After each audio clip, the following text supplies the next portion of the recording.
Quran, Surah An-Nisaa, verse 24. Also, prohibited are women already married, except those whom your right hands possess. Thus hath Allah ordained against you. Except for these, all others are lawful, provided ye seek them in marriage, with gifts from your property. The term those whom your right hands possess are enslaved women or female captives. While Surah An-Nisaa, verse 24 do not mention slaves outside of a marital context.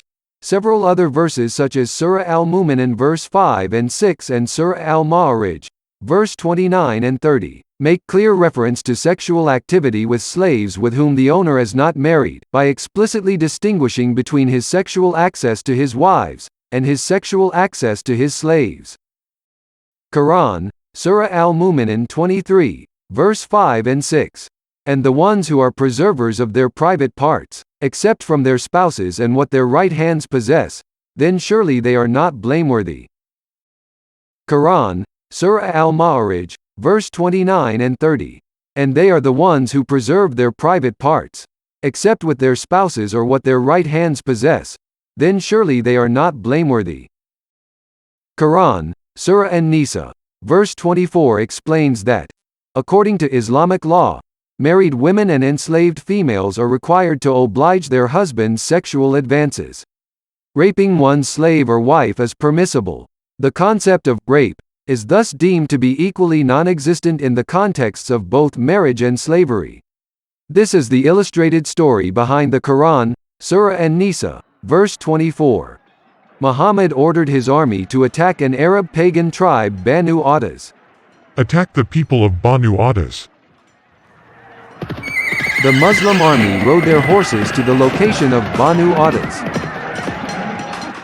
The people of Banu Autas saw the Muslim army and they fled in fear.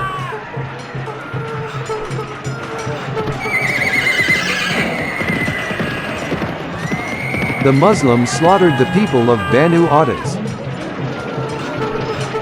Banu Autas' people surrendered quickly. Tie up the prisoners. Let's enjoy these female captives. Yes, it's our right to do so after conquering them. But we know them and their husbands. You're right. They're here and still alive. You know what they will do to our wives in front of us, right? Oh God, no. I really hope it's not true. Go to the Prophet and ask him, what shall we do with these women? The Muslim soldier met Muhammad. Rasulullah, we have a question for you. What's wrong? We want to enjoy the women of Banu Autas, but we don't feel comfortable because they are already married and their husbands are over there too.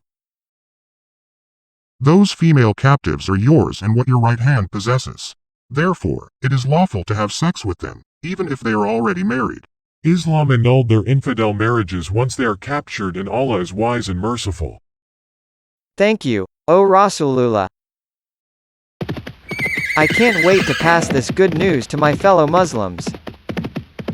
The Prophet revealed Quran, Surah An-Nisaa, verse 24 that allow us to enjoy our female captives legally, because they are our slaves now. Their marriages are annulled because of their captive status. Alhamdulillah, Allah is merciful and compassionate. So, Muslim soldiers did what Allah and His Messenger allow them to do with the female captives. Is the behavior of Muhammad and his soldiers still being carried out by Muslims in modern times?